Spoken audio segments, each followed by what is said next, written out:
Hello student, good morning. आज हम लोग फिर एक बार बीए पार्ट 1 ऑनर्स के क्लास के लिए ऑनलाइन माध्यम से जुड़े। हम लोग इस वक्त स्विट्जरलैंड की कार्यपालिका यानी कि संघीय सरकार के बारे में जानने की कोशिश कर रहे हैं। हम लोग अगली क्लास में संघीय सरकार और संघीय संसद के संबंधों के बारे में जाना। आज हम लोग संघीय सरकार की विशेषता के बारे में जानेंगे। Silent feature of the federal government. तो बात करते हैं हम लोग संघीय सरकार की विशेषताओं के बारे में। स्विस संघीय सरकार अपने ढंग की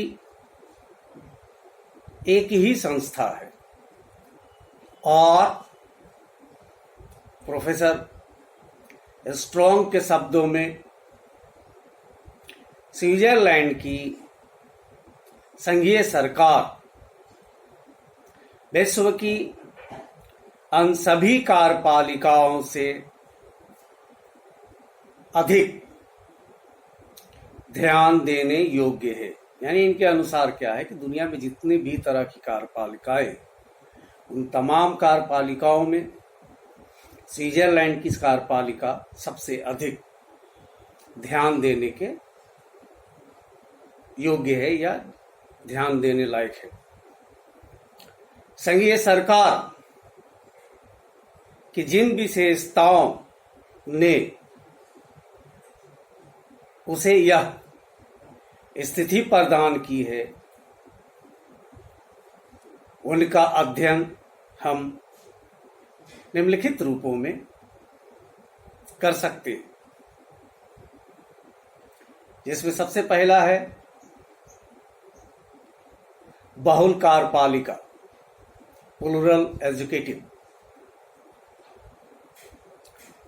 आमतौर पर ऐसा समझा जाता है कि व्यवस्थापिका का संगठन बहुलता के आधार पर यानी कि संसद के संगठन बहुलता के आधार पर, लेकिन कार्यपालिका संगठन की दृष्टि से एकल होनी चाहिए। इसका मतलब यह है कि कार्यपालिका का नेतृत्व एक व्यक्ति के द्वारा ही किया जाना चाहिए। वर्तमान समय में यानी कि आज के समय में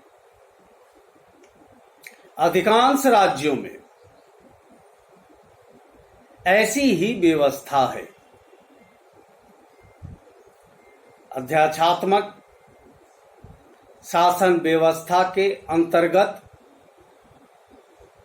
राष्ट्रपति के नेतृत्व में और संसदीय शासन व्यवस्था के अंतर्गत प्रधानमंत्री के नेतृत्व में कार्यपालिका के द्वारा प्रशासन संबंधी काम किए जाते हैं। लेकिन स्विट्जरलैंड में एकल कार्यपालिका के स्थान पर बहुल कार्यपालिका को अपनाया गया है। संविधान के अनुच्छेद 175 के अनुसार संघीय सरकार में 7 सदस्य होंगे। यह कार्यपालिका बहुल इस दृष्टि से है कि संघीय सरकार के सातों ही सदस्यों की स्थिति सामान्य है, यानी कि सातों सदस्य एक बराबर है, एक जैसे हैं। और इसी कारण हेंस हूबर लिखते हैं कि राजमंडल का कोई अध्यक्ष नहीं है। स्विस नागरिकों में प्रजातंत्रीय और गणतंत्रीय भावनाओं की अतिशयता के कारण, यानी कि काफी उन पर विश्वास रखने के कारण ही उनके द्वारा बहुल कार्यपालिका को अपनाया गया है। रेपार्ड के शब्दों में हमारी प्रजातंत्रीय भावना किसी एक व्यक्ति की अतिशय प्रभुसत्ता के विरुद्ध विद्रोह करती है। यानी उनका कहना है कि कार्यपालिका शक्ति जो है किसी एक आदमी में दिया जाए, वो इसके खिलाफ हमारी भावना है कि नहीं, किसी एक के नेतृत्व में ऐसा नहीं होना चाहिए। इस बहुल कार्यपालिका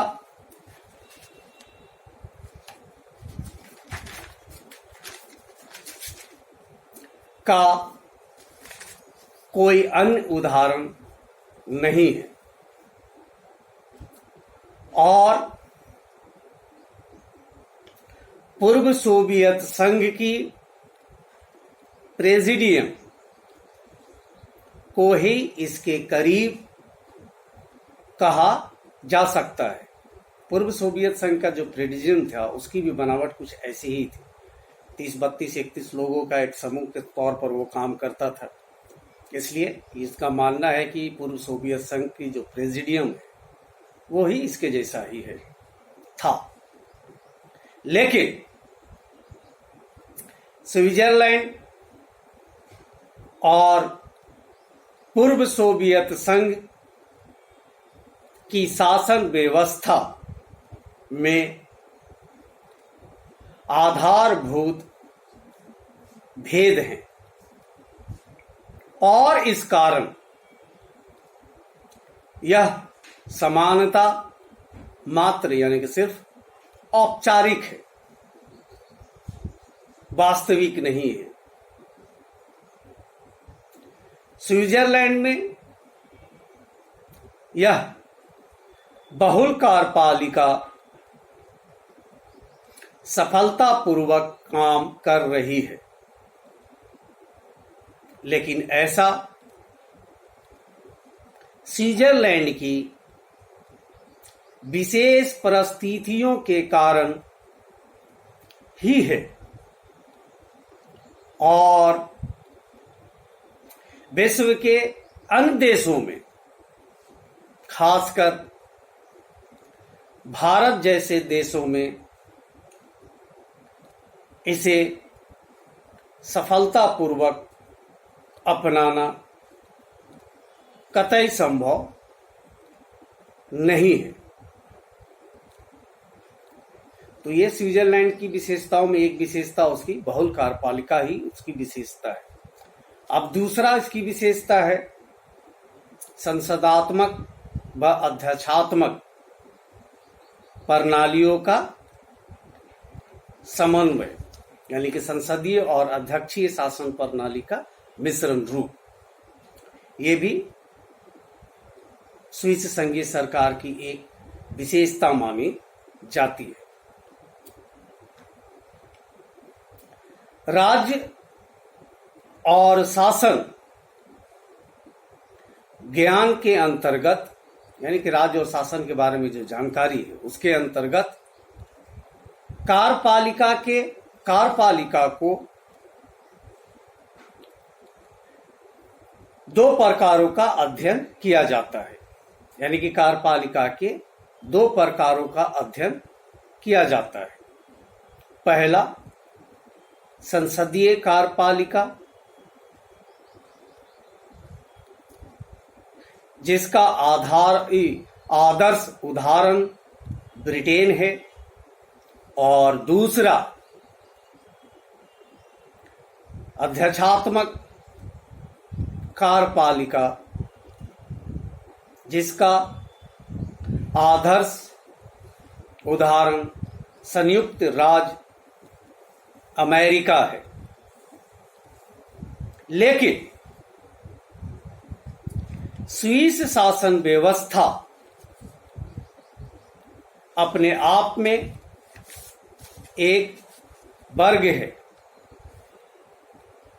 यह संसदीय और अध्यक्षीय दोनों ही प्रकार की कार्यपालिकाओं से मूलभूत रूप से, दोनों कार्यपालिकाओं से मूलभूत रूप में अलग है। लेकिन इसमें दोनों ही शासन व्यवस्थाओं के लक्षणों का मिश्रण है। संघीय सरकार के सदस्य संघीय संसद द्वारा चुने जाते हैं और संसदीय कार्यपालिका के समान संघीय सरकार के सदस्य व्यवस्थापिका की कार्यवाही में भाग लेते हैं। लेकिन